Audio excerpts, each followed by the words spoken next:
Today I have here a very special guest, my man Kenan, and we're Hey gonna be everyone. talking about how to improve your testosterone, how to increase your testosterone. Since Kenan has had a background in struggling with many issues and he has had a very impressive transformation, and I truly believe he will pop off even more on social media and become a good inspiration to look at. So it's truly a pleasure to have him here before that Appreciate that. happens. Okay, so for the viewer to understand better your transformation, how was your life exactly before the improvements in your testosterone? How did you feel on a day to day? And what were the main differences? The main problem in my life before was that, which a lot of people nowadays have, I was simply living someone else's life by someone else's plan. The school, the university, studying. I studied a lot for medical university. That's pretty much all I did. And I never actually felt that, the drive or deep belief and confidence in myself, in positive outcomes in future, in the fact that I can fight for what I want and I can actually have that. Although I had the internal hunger, I believe there are certain type of men who have this ambition in them and they feel it. That's why they want to get better. And I think that's why I started to try to get better. Yeah, I was just very incontent or discontent with everything I had in my life, with whatever I'm doing, and my hormones were a mess because I was eating pure cortisol most important years of my development. Yeah, and on a day to day, because I feel like many people are a bit unconscious and they don't even know they have low testosterone or that their life could be better. Maybe this is a bit genetic. People like me and you kind of have this drive inside of us, as you mentioned. Exactly, yeah. I mean, yeah, of course, your environment where you grew up, your parents, epigenetics, genetics, they all affect it. But yeah, there is definitely a difference between types of men, especially like after puberty, when it's already, the psychology is built, the foundation of your psychology and your perception of yourself. It's like, it's very different. Most men, vast majority of men are just, a gray mass in this society. They're just roam through life, literally just never experiencing what a life actually is. At high testosterone levels, for example, as a real strong, ambitious man, they just normies. Do you have any specific moment where you notice this transaction between when you were a bit unconscious, low testosterone, you had certain symptoms, as you mentioned, of feeling like you weren't in control of your own life. Do you felt a Yeah. specific moment that many people call it a fuck this event? I mean, I knew, I knew it. I knew that something was wrong in my life every day I woke up and every day before I went to sleep. That was my first thought when I wake up, that I hate what I'm doing, and that was my last thought before going to sleep. But there was a moment where, I just, hit the rock bottom, you can say, where I just decided, nah, I can't continue like this. And I just started changing certain things, improving myself, learning, went to the gym, started improving the diet. And yeah, it happened like this. So you wouldn't say it was like a specific moment, it was more a It continuous was, progress. there was a specific moment where I decided, no, I cannot do this anymore. Like, actually, there were like couple of these moments where I changed certain areas of my life. But yeah, but knowing that I shouldn't live like this was always inside me. I always knew. And I believe that the type of men that I'm talking about, the ambitious men, they always know. They always know what they need to change. They always know what they want. They always know what they need to do. They just don't listen to themselves. That's the main problem. The message you go for is different than many health influencers that you see because they talk about doing these protocols, trying these supplements, improving your sleep, and you go more in depth into that. You mentioned that there is already the baseline, having good sleep, eating clean, Yes, yes. and you go into the psychology of testosterone. Exactly. To take it to the next level, it requires something else. Can you explain it? Exactly. I mean, our ancestors, which almost every influencer talk about, yeah, they never had opportunity to eat goislop. They never had opportunity to have blue light in the evening after sunset. They had this as a norm. So it was a normal thing. It was a baseline. It was a default, yeah? And if you want to go beyond the default, you have to do something else, something uh, beside the norm. Listen, I live by a very, very simple logic. In normal action, there's an action, then there's a result. A normal action cannot bring an extraordinary result. It can only bring a normal result. If you want extraordinary result, you need to do extraordinary actions. That's the point. And the psychology of distortion, obviously, I don't understand why people ignore it so much. It's so obvious that our biology, our physiology, and our psychology is directly connected. In both ways, your psychology affects your physiology, and your physiology affects your psychology. You know, in the most basic piece of information that most of your serotonin, which is a hormone of happiness, is produced in your gut, like not more than 90%, and people are still taking antidepressants while eating goislov. This is idiocy. Yeah, that's definitely not good. Exactly, yes. That's why its psychological part is, I would even argue that it's more significant than physiological part. Yeah, I saw on your Instagram, you have all the numbers to back it up in terms of your testosterone levels. And you mentioned actually how dropping out of college increased your testosterone.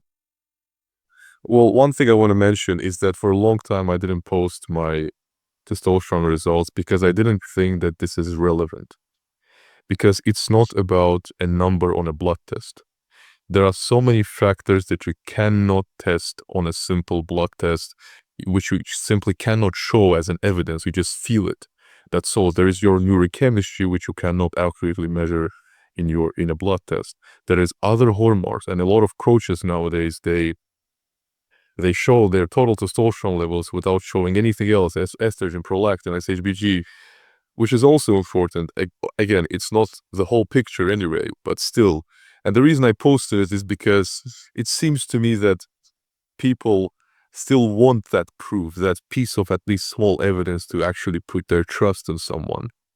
Well, that's why I put it, but I do not think a specific number is important. I do not think anybody should chase a certain number. People should chase a certain neurochemical and hormonal profile, a balance, optimization, and the feeling, the hunger, the drive, the energy. That's one thing I want to say. And to another question about college, it's not that the act of dropping out of college, increased testosterone, is that for me, it was like I would say milestone, in life. It was a really radical decision because most of my life I built around, I'm going to study, I'm going to be a doctor, I'm going to be this, I'm going to be that, I'm going to study a lot, and I did study a lot. And that's why dropping out, and my family also perceived me as someone who's going to study, who studies very well. And I couldn't bear it anymore. And that I would say decision of dropping out of college was the most risky for me and the most significant in a positive way in my life. And risky it was because I didn't earn any money back then. I was studying abroad. I need a visa to study abroad. And if I didn't find a way to make it work, what I do right now, I would have to go back to my country and serve in the military, which is an unfortunate scenario. So you'd say that it was that pressure you literally forced yourself in. That made Exactly. your testosterone The elevated. challenge. The challenge. It was a high cortisol and high adrenaline environment, but that's the point. Not always cortisol is so bad for testosterone. Certain challenging and risky situations, they imply high cortisol, they imply stress. And the process of overcoming the stress is what exactly increases your testosterone called long-term and short-term. That's a word that's used a lot. Cortisol, gotta avoid the cortisol. And I think that's totally misleading people.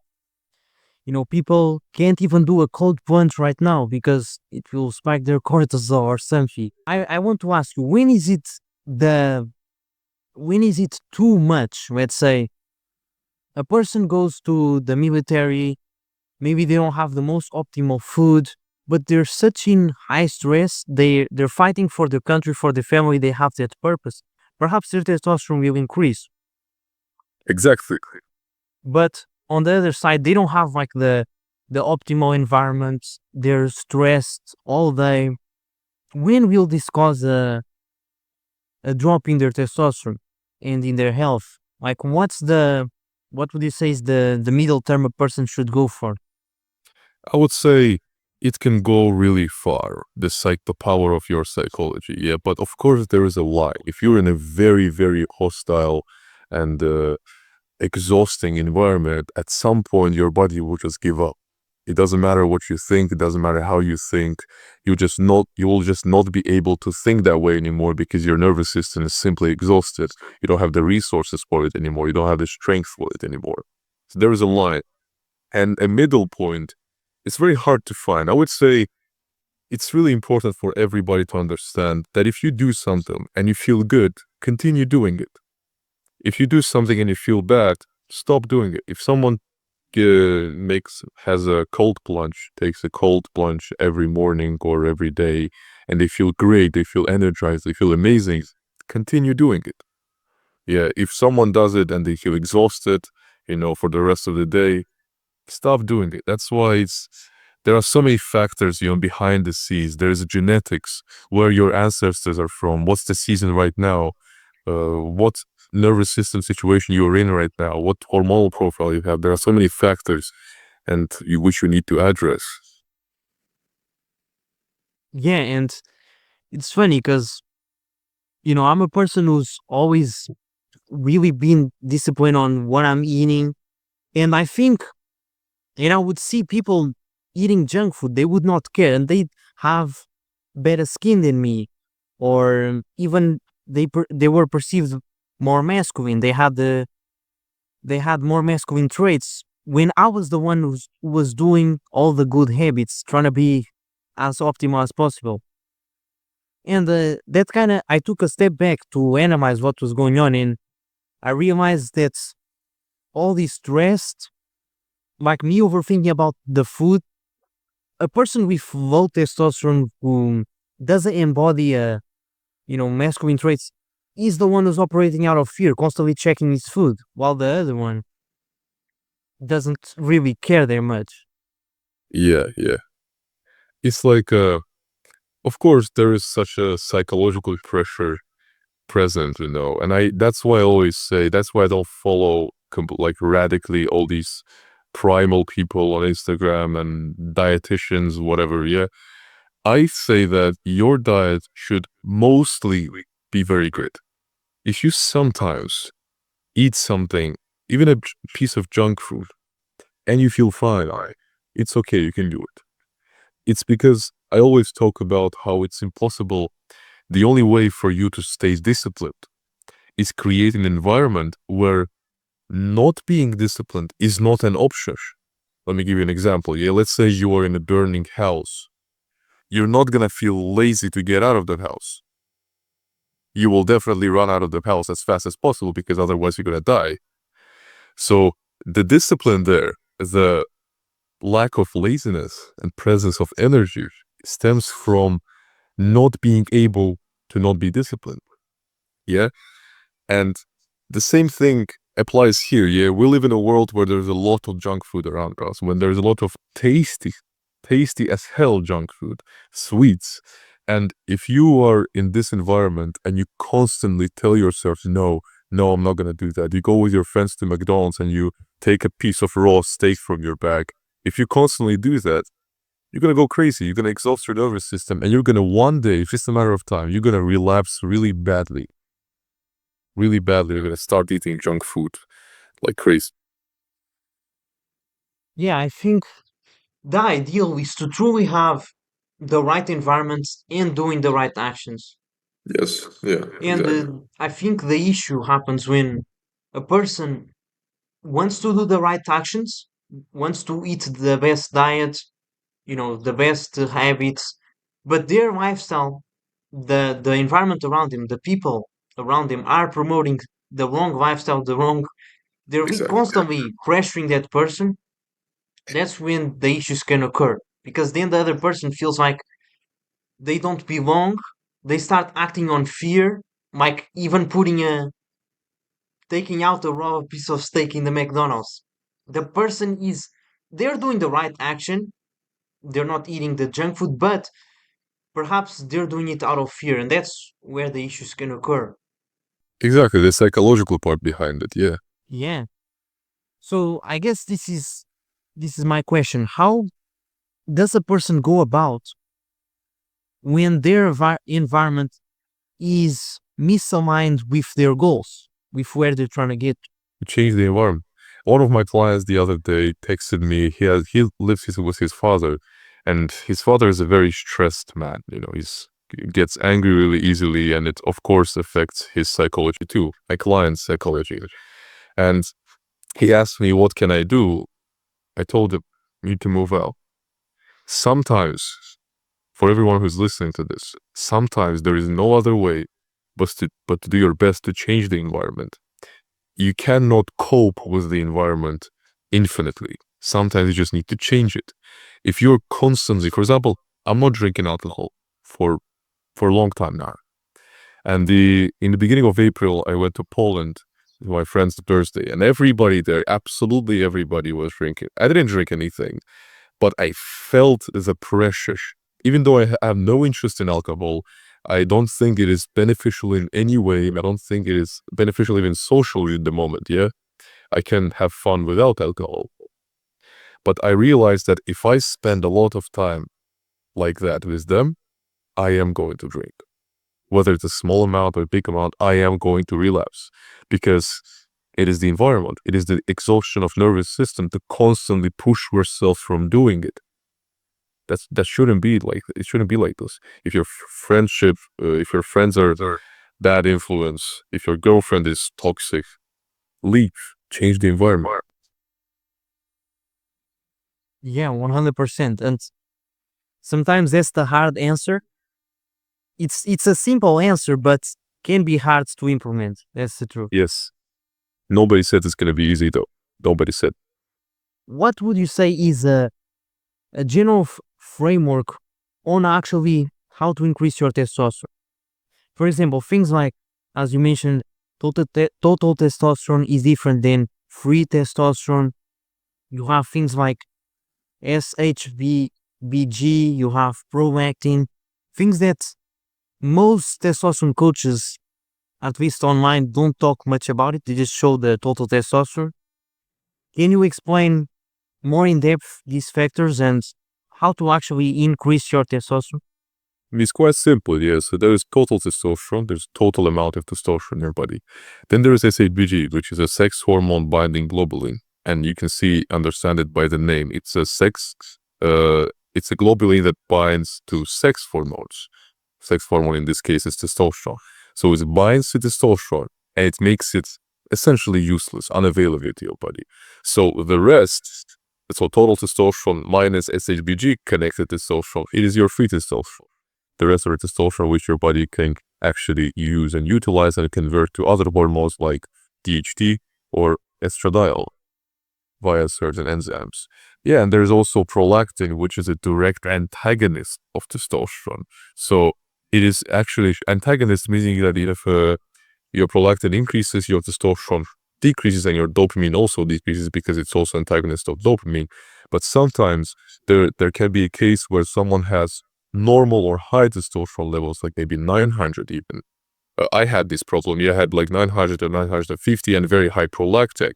In that situation, you're simply not gonna feel the 900, the 950 the same. Your androgen receptor sensitivity is not gonna be the same. Your dopamine receptor sensitivity is not gonna be the same.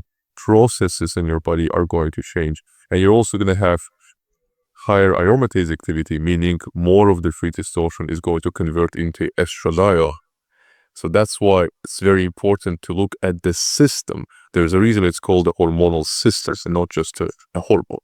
hormonal system. You need to fix the system, not just one thing. What would you say are the main habits behind it? I mean, it depends on a hormone, right? I always, when I see my clients, for example, blood results, I set priorities. Yeah, I see the most problematic thing and we start working on it, focusing on it. Yeah, because when you change one thing in the hormonal system, something else also takes. That's why you should always prioritize. Yeah.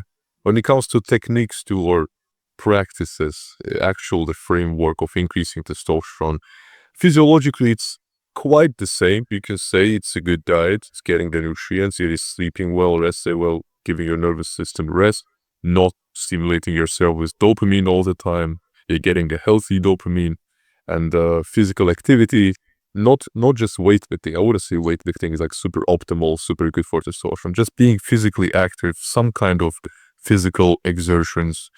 Physical exertions should be in your life, of course. But when it comes to psychological part, it is super individual. Yeah.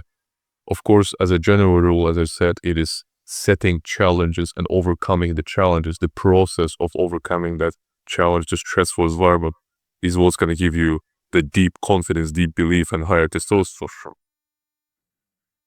What would you say? Why did you say that weightlifting is not necessarily the best when it comes down to this? Because, I mean, there is a lot of people out there who are talking about it, that weightlifting, the metal lifting is not natural. It is not natural, but not everything not natural is essentially bad for us, yeah? But if we're talking purely, I just posted a video about it yesterday, by the way. If we're talking purely from physiological perspective, weightlifting, which we have nowadays, like going to the gym and having workouts of like 40 minutes, 50 minutes, 1 hour, 2 hours, are not optimal for your testosterone and for your nervous system. They are not. Because you can think of it like this, yeah? Testosterone likes intensity, but short-term intensity. Yeah, like I gave an example in the video, like 15, 20 minute, very intense workout. That's what's gonna push your body to produce more testosterone. After that, your body is more physiological, is gonna use the testosterone instead of just producing. Yeah. Again, there's a lot of factors to it, and psychological factors too. Yeah, there's a huge psychological factor of going to the gym and the weight increases testosterone. But again, purely from physiology, it's not entirely optimal. Things like sprints and, as you said, more shorter workouts, that would be the ideal, right? Yeah. Yes, exactly. So how does a person decrease their prolactin levels? So prolactin is one of the biggest problems right now for many people, because prolactin, as I said before, is an antagonist inversely related to dopamine. So if you're healthy dopamine, if your dopamine sensitivity is higher, you're going to have more healthy prolactin levels. But if it's messed up, which is the case for most people, it's going to be very high. And decreasing it has like physiological parts and of course psychological parts. With a physiological part, a lot of people talk about taking a supplement, vitamin B6 in the form of P5P. You can do that, but supplement works on prolactin on very high dose, like 50 to 100 milligrams, which is a very, very high dose of vitamin B6. But it is not even close to be as effective as actual source of vitamin B's, for example, liver. Now, why liver will be especially good? I mean, I recommend raw liver, of course, it's got a medical advice, but raw liver is going to be very beneficial, not just because of vitamin B6 or vitamin B's in general, but also because it's going to be very good for your liver, which is going to improve estrogen clearance, estrogen detox, and which is also going to affect the prolactin, because when your estrogen is higher, your prolactin also increases. So it will just, ultimately from every way start physiologically decreasing your prolactin.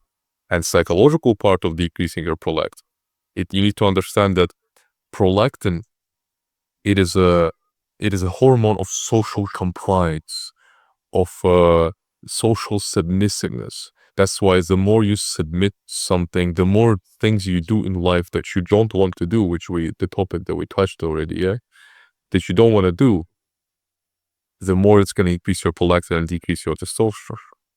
Yeah. And also, of course, forgot to mention the physiological part, the dopamine, right? If you're overstimulating yourself with scrolling, with watching certain dirty stuff on internet, let's say, you're gonna have a lot of problems with prolactin for sure. And also, physiological side is masturbation. Masturbation is going to increase your prolactin significantly if you do it regularly. 2 years ago, 3 years ago, what would you say is something you believed that was good for you in terms of increasing your testosterone and that you now realize it wasn't? Garlic and onion. I mean, I still wasn't eating garlic and onion because when I eat garlic, I just feel very, very, very bad. My body cannot tolerate sulfur compounds. Well, I don't think any human's body can actually tolerate them, but my body is really intolerable to that. But I really believe that this increases testosterone. I actually was really frustrated when I saw anyone eating garlic or onion. I thought always that, oh, this person is ahead of me because he can eat it. But I was wrong, you know. But when it comes to other things, like psychological things, I mean, there was a process of learn where, of course, I made mistakes. I was abusing supplements a lot. I was experimenting on supplements. I would say that was one of the biggest mistakes, but I learned a lot from it, though. When somebody is going through issues like that, digestive issues or brain fog, acne, anything related to that, do you recommend doing an elimination diet where many of these symptoms disappear? You see nowadays it's a trend doing a primal diet and a carnivore diet. Those are really good diets to relieve these symptoms. Do you recommend doing that? And an issue with many of these diets that people report is their testosterone levels lower. Well, like on eliminating diet? Yeah. Well, it depends. Again, yeah, what kind of eliminating diet we're talking about. But I believe that if you're eating food that is actually evolutionarily, biologically good for human beings, for Homo sapiens, you are going to fix your issues. You are going to feel good. If you give the proper environment for your body to heal, it is going to heal. Okay, so there isn't necessarily a particular problem with these elimination diets. Is more like the environment around it. Would you say if the person is doing it in the right environment? It's not gonna have any issues. If someone does an elimination diet and they feel very, very good, they can continue until actually they heal, and they can maybe try implementing other things to like psychologically feel better. But for someone who is,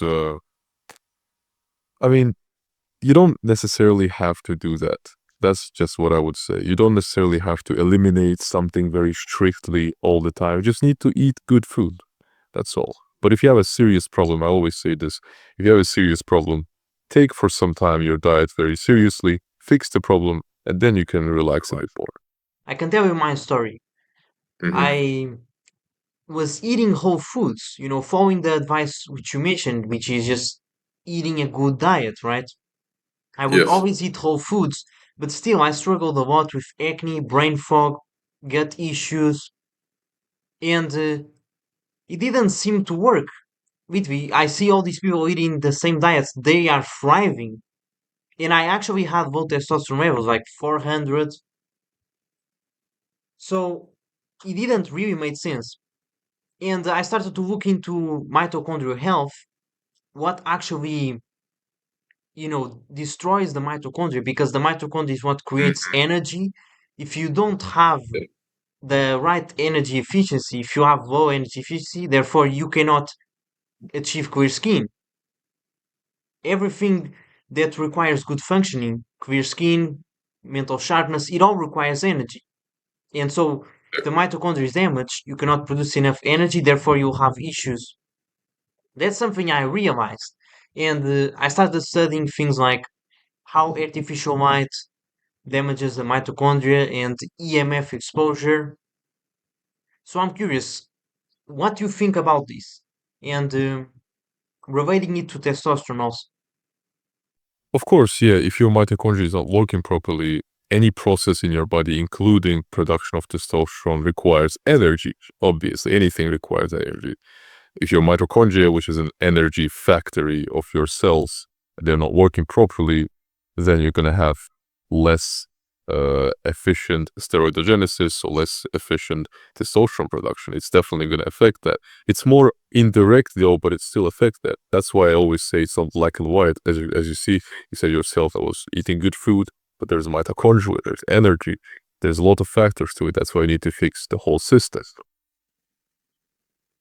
Yeah, 100%.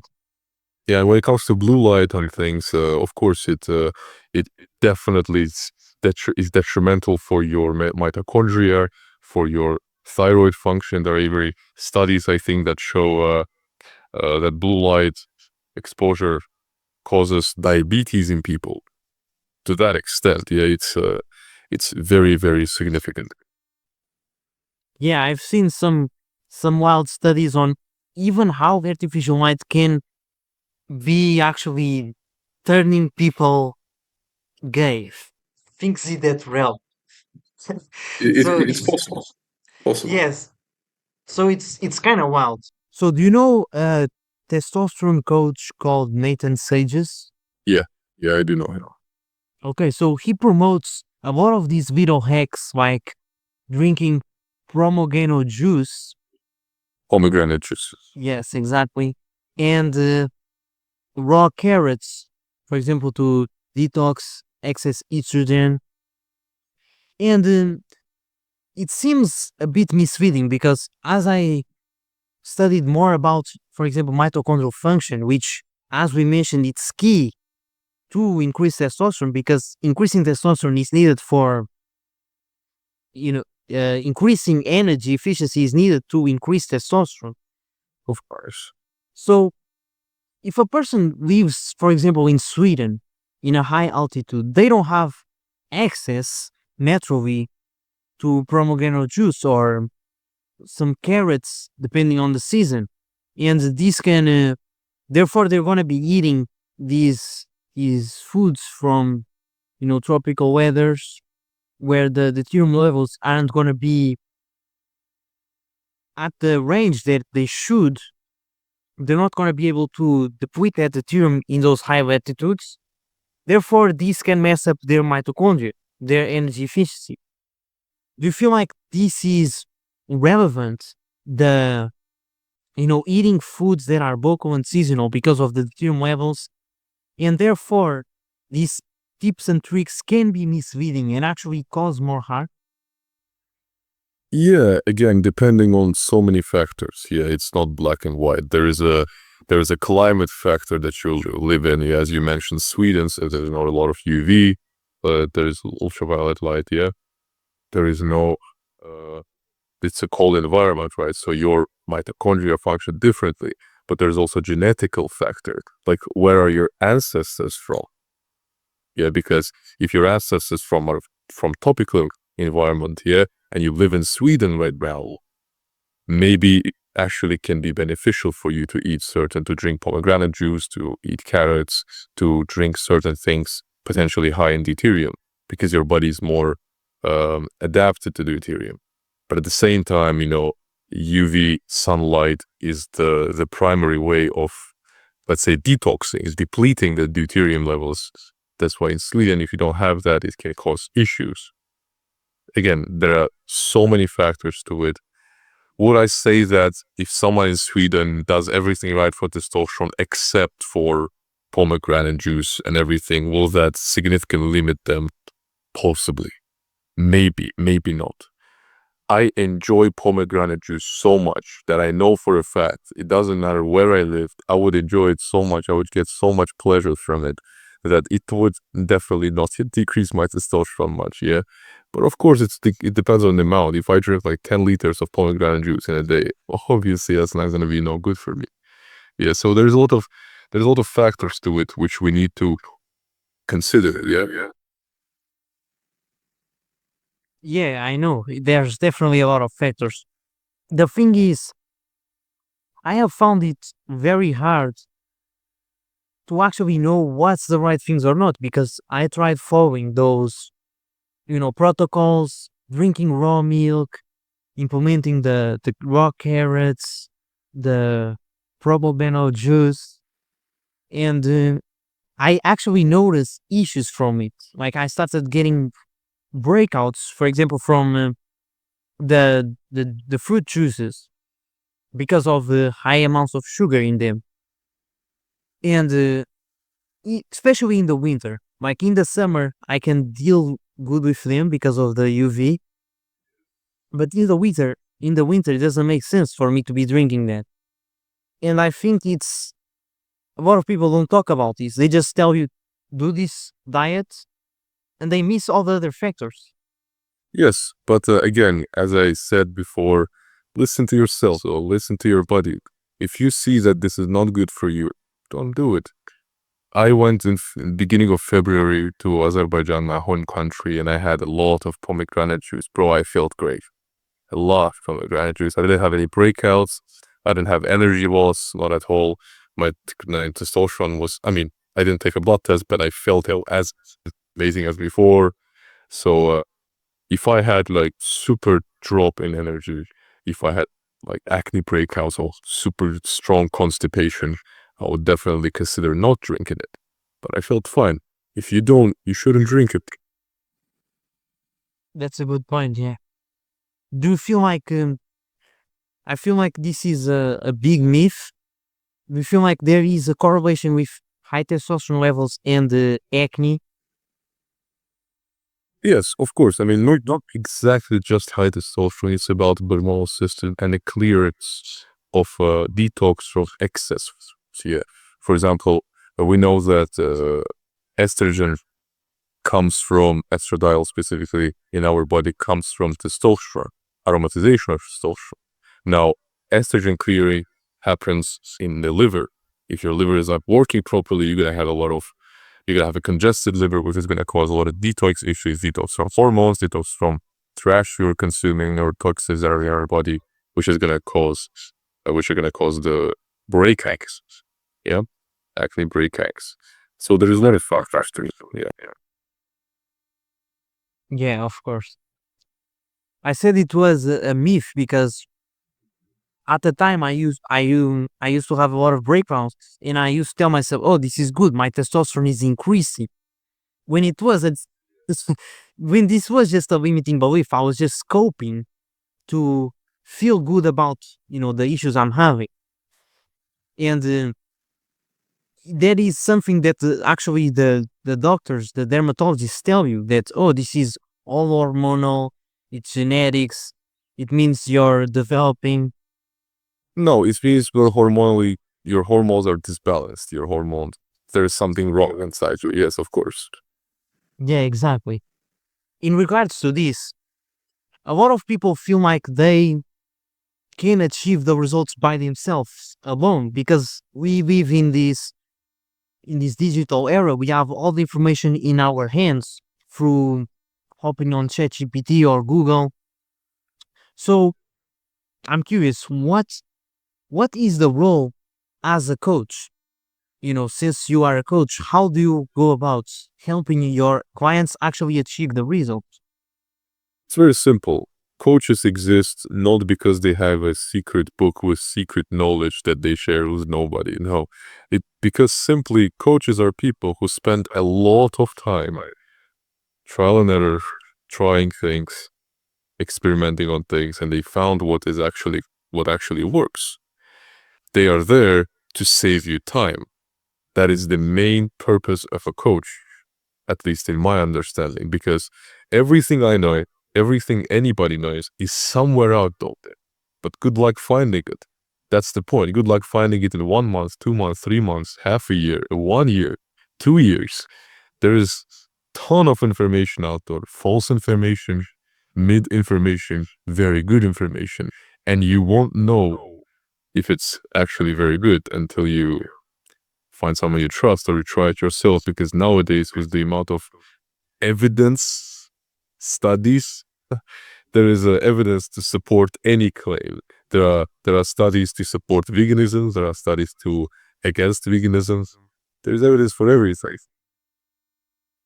Yeah, it's true. I think it's really one of the biggest problems in this health space is that not necessarily, I believe that not necessarily something is good or bad. It just simply is what it is. And people will turn it into good depending on their goal. If a person is vegan, they want to save animals, they will shape their worldview in regards to that goal. Therefore, they'll say that, vegetables are the best thing in the world. While a person that's struggling with plant toxins will say that plants are terrible. They're really bad for you. And I feel like that's the main issue, is that everybody just sharing their views and saying this is good, this is bad, without actually, going down to the science. They're just saying their worldview.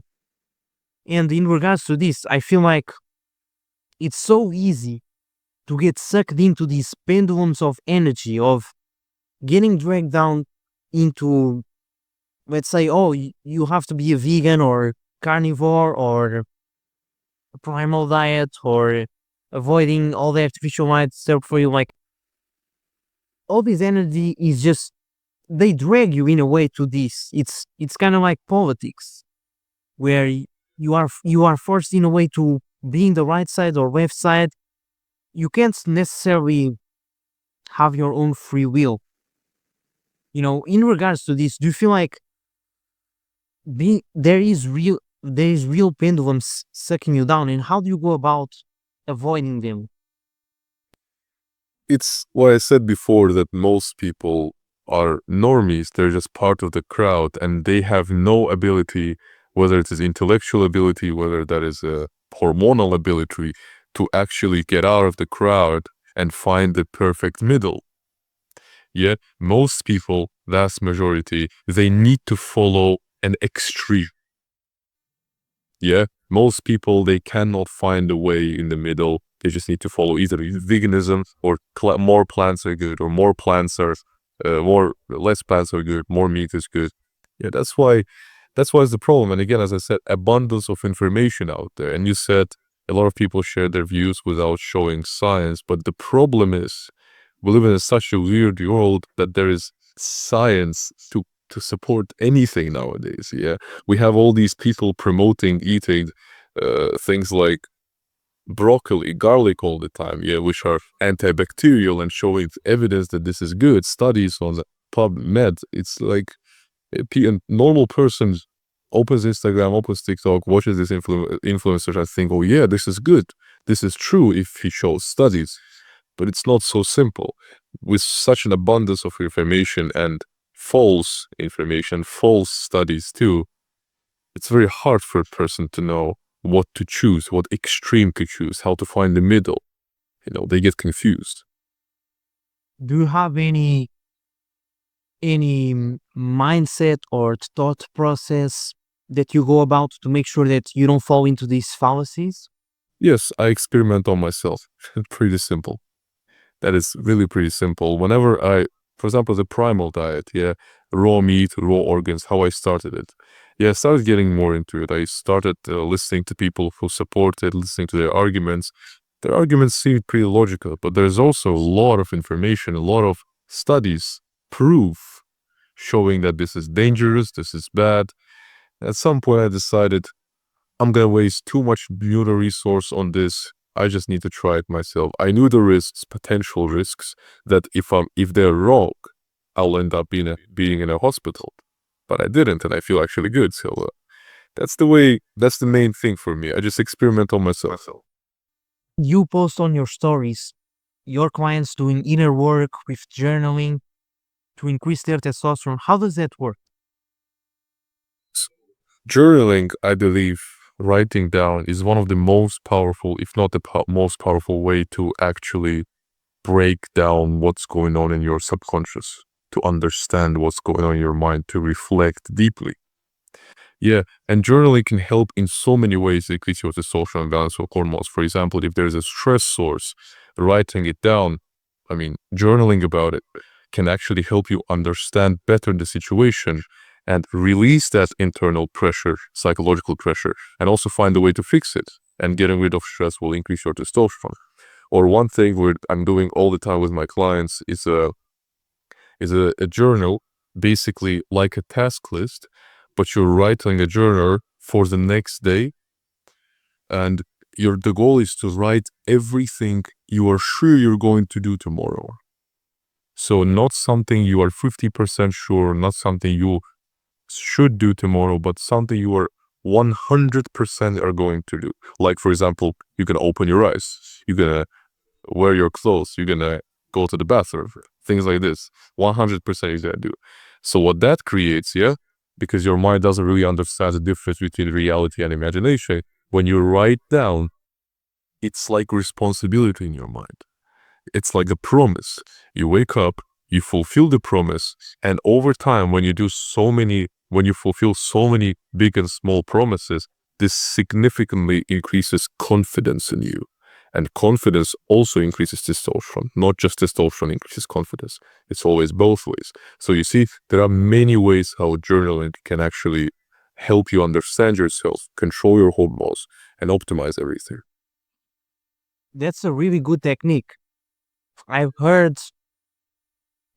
actually been doing this technique where at the end of the day I write exactly what I said I was going to do, that I did it, and what I said that I didn't do, to really keep myself with that iron word.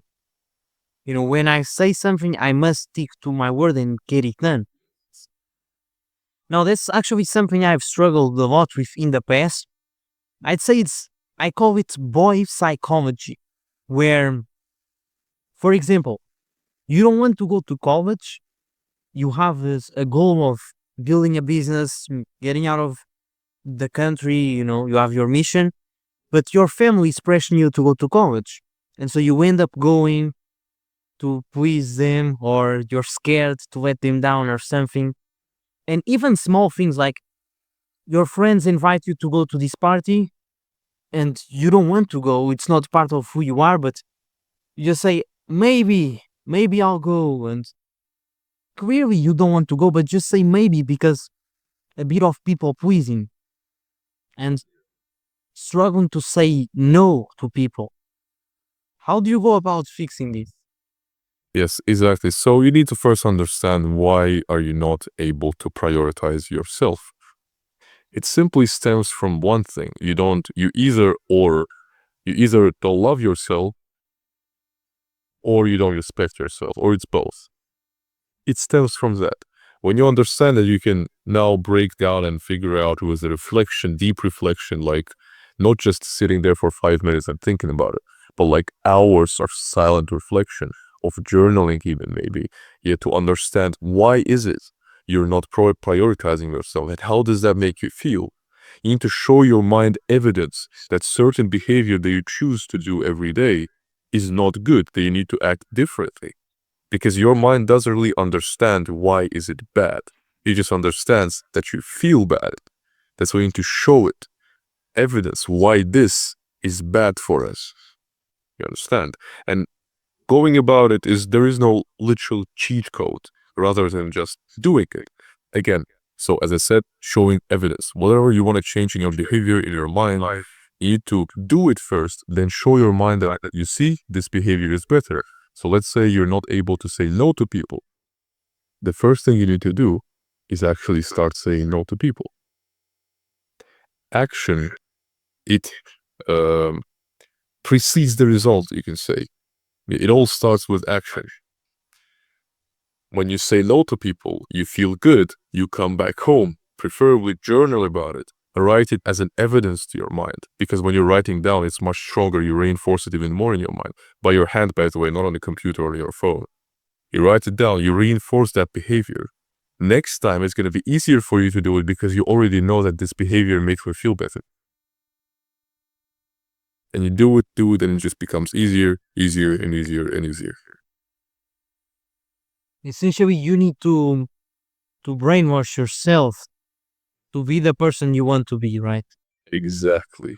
Brainwash. The placebos, the brainwashing, it all works, There are also things like, there are many mechanisms in our mind that psychologically change us, like a reticular activating system, which is a mechanism in our mind, a system that filters our reality, right? And depending on what you focus on, depending on what you think about all the time, it's gonna filter your reality based on that. And what if a person starts feeling,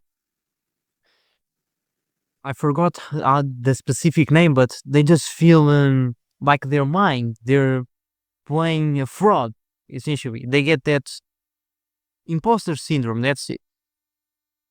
I mean, it depends. There's a line, of course. There's an extent. You cannot act like you're a billionaire if you're broke, obviously. Yeah. I mean, to some extent you can, obviously, but if you're with the last money you have, you're renting out cars somewhere to post it on your Instagram, that's not exactly what I mean. Yeah. What I mean more is that you need to immerse yourself every day in the idea of what that future version of you that lives like this, that feels like this, looks like. Brainwashing yourself, constantly attaching your actions to the result, to the end result, to the end goal. Yeah, that's the way you brainwash yourself. That's the way you shift the focus towards what you want to become now. Instead of just lying to yourself blatantly. That doesn't work that way. Yeah, that's true. What would you say is, a technique that has helped you to step into the man you are today?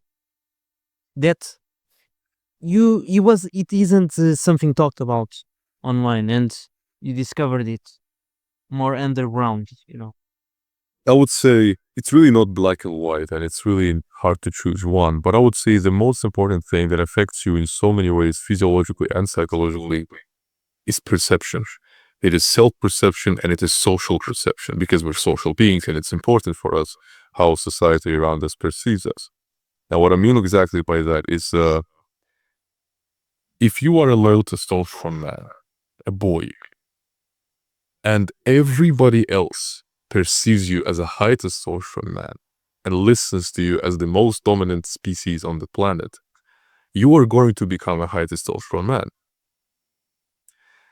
If you are a high testosterone man and everybody else, which doesn't happen, but let's say imaginary scenario, everybody else, whenever you go outside, let's say you feel confident, high testosterone, you go outside and everybody laughs at you, people get disgusted by you, people disrespect you, people throw rocks at you, you're not gonna stay a high testosterone man, obviously. Yeah, there's a perception, and there are so many things that affect perception. Yeah, so for example, things like body language. If you're constantly like this, if you're closed, if you're crouching, if you're not confident, if you cannot maintain eye contact with people, you're gonna be perceived by yourself and by others by less dominant, less high testosterone, we can say. Yeah, they will perceive you different. What defines something as uh, a high testosterone, let's say, behavior? Well, we Like, can say we can change it to dominance. The word we can change to dominance. yeah, what would define it? Because, as you said, the brain doesn't know the difference between good or bad. So, Yeah, to some extent. so it's weird how, for example, we associate, having good eye contact, not closing your energy, having your chest open. We Hmm. associate those with good behaviors, right? Dominant behavior, exactly, because that's the behavior of someone who deserves to behave like, who can afford to behave like this. Because in nature, you cannot behave like this. There's a hierarchy in every group. Let's say, for example, in human groups before, right? There would be a hierarchy. There would be a leader. Yeah, and by constantly walking like this, like you own everyone here, what you're doing, you're potentially challenging the leader to the leadership position. Yeah, that's why it might be potentially dangerous, and that's why it's still uncomfortable for us to do. But the difference is, in nature, it would actually be dangerous. Nowadays, nobody's gonna do shit about it. They're just gonna tolerate it, and you're gonna dominate the whole space. And you said, how do we measure that? Simple. It's the way people treat you. It's the way people talk to you. It's the way the the aura changes in the room when you enter it.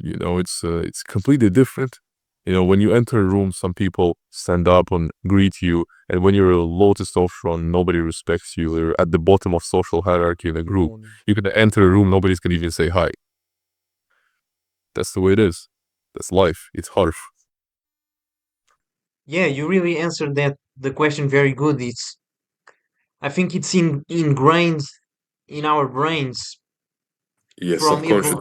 from evolution, as you said. So the subconscious that we we we thrive to be that leader of the group, and we thrive to have that behavior that the leader has.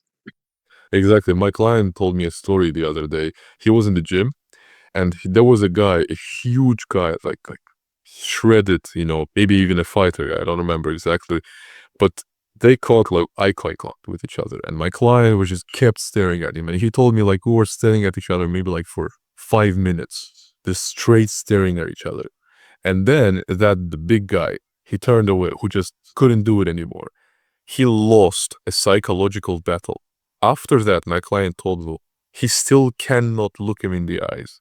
Every time they meet, he avoids eye contact with him because it is an animal subconscious failure. He the It's the social hierarchy. Yeah, the breakdown of social hierarchy. Now, because of that big guy, he's at the lower in the social hierarchy, and he knows. There's an example in bears. You know, sometimes when they fight, let's say over a female, they don't actually fight. Before the fight starts, they can literally just, you know, scare each other, and the one who wins, who scares the most without starting a fight, is the dominating one. So it's the same. We're animals. Let's not forget that. Yeah, that's true. And a lot of the times we forget that. And it's funny how the people who don't try to hide this nature, they're the ones who achieve the best results. At least a lot of the, people we see online who have a lot of success, they break it down into this primal science, this psychologic of the subconscious mind. And my question is, when does this have a limit? In regards of a person, for example, you want to be perceived as the leader, the person with highest status. So you go chase the cars, maybe the best physique possible, and this can take you down to a hole of just being shallow, wouldn't you say? Yes, exactly. I mean, constantly chasing, especially material things, is going to make you soulless. Literally very, very shallow as a human being. That's why there should be a deeper purpose as a man. It's very important to have a purpose, to have an end result more than just a McLaren or a Porsche 911. It doesn't really work like What would you say is your biggest purpose? freedom, peace. Freedom and peace. It's for sure the biggest purpose. Freedom from all this man-made bullshit, as they say right nowadays. Just and peace of mind. Not having to worry about all these things, earning money, you know, societal issues, having just a family, taking care of them, fulfilling my purpose as a man in their life. And that's just what I want, freedom and peace. Don't you think that on that level, you stop having that challenge which we talk about? And That is therefore, challenge. what? That is very challenging to get freedom and peace nowadays. Yeah, but once I feel like it's a bit of a. I think if you ask anybody on this world, they're gonna give you a similar answer. Like everybody wants to have a big farm, just being away from, like they want to have a good family and everything. And I feel like that's if we all got to that position, we'd get complacent and we'd always find we'd become a bit depressed since we don't have that challenge that's initially got us there. I don't agree, because the freedom and peace I'm talking about is not going to be a perfect environment. There's no such thing as perfect in life. It's not going to be as if I work so much right now that I earn a lot of money, earn a lot of status or whatever, buy a house, buy a farm, and everything is going to be perfect after that. No, hardships exist. Difficulties are going to be there whether you want it or not. There are going to be bad days. There are going to be good days, for sure. Somebody can get sick. Somebody can die. You will miss someone. You will find ways to entertain yourselves or something, to do something new. Yeah, I'm not talking about freedom and peace of just literally not doing anything on my farm, just laying on a couch all day long. Obviously, no. There's always something to do. There's always a potential danger. There's always potential difficulty. There's always someone who doesn't like you. There's making friends, there's socializing, and that can also create a lot of potential problems with people or with life in general. But that's a part of, being free. It's having bad things, having good things, and just being able to control your life. Wouldn't you say that we are already free? Now, if you detach yourself from the ego, essentially from your mind, which is always striving for, a better car, more money, or a better environment. If you detach yourself from all of this, you are essentially free, because the only thing that exists truly is the right now. And in being present, suddenly it feels like there's no more, worries. Well, unfortunately, I would have to differ, because I would disagree, because there are so many things that are created in modern society that limit us, that puts us in a cage, like money. I don't think any human being can actually be free without adequate amount of money. I do not think so. Food is money. Your health is money. Your comfort is money. Health is money. In the sense of feeling happiness and feeling sadness, which is all of this is dependent on our surroundings. Like if you're eating some junk or you're under artificial light, yes, you will feel unhappy 100% because that is messing up your biology. But Yeah. if you just accept things as they are, you can actually be unhappy and harming yourself, but be at peace. In a way, you're no longer suffering because the suffering comes from the mind where you are thinking, oh man, I could be eating healthier, I could be in a better environment, life could be better. The suffering is mental. Now, yes, you're gonna be unhappy, but at peace. That's why it's such a philosophical question without a definite answer. That's what makes us human. We always strive for something. We always want something, and you cannot get rid of that. And that's the point. You shouldn't get rid of that. But accepting something does not mean you are being content with it. You're being comfortable with it. Yeah, you can accept something and not have a constant mental pressure around it because of it, and still work on it, still improve it, still fix it, still avoid it. That's true. How would you go about? Do you agree with what I'm saying, that a lot of our issues come from our own mind, from the ego? Most issues, yes, I would say most issues come from our mind, yes. And how does a person go about thriving more as a man, leveling up, wanting to have more status, better things in life, achieving some material stuff, but at the same time be detached from his own ego, from his mind, and not end up, for example, like I'm gonna give a example that might not be super accurate because I don't know him personally, like Andrew Tate. It looks like he's always striving for more woman, and that's his purpose of life is just to achieve more success. Is kind of like materialistic, and maybe he has went down a path which he now is like promoting meme coins and all that stuff because he lost a bit of his values, his virtues in the pursuit of that. And Well, so if we go further, I'm sorry, I'm interrupting you, but if we go further about this topic, which is a very, very philosophical topic, yeah, we'll come down to the fact that without God, you cannot have a purpose, like final purpose in life, because that's the main problem of the philosophy world and atheism is that what's the point?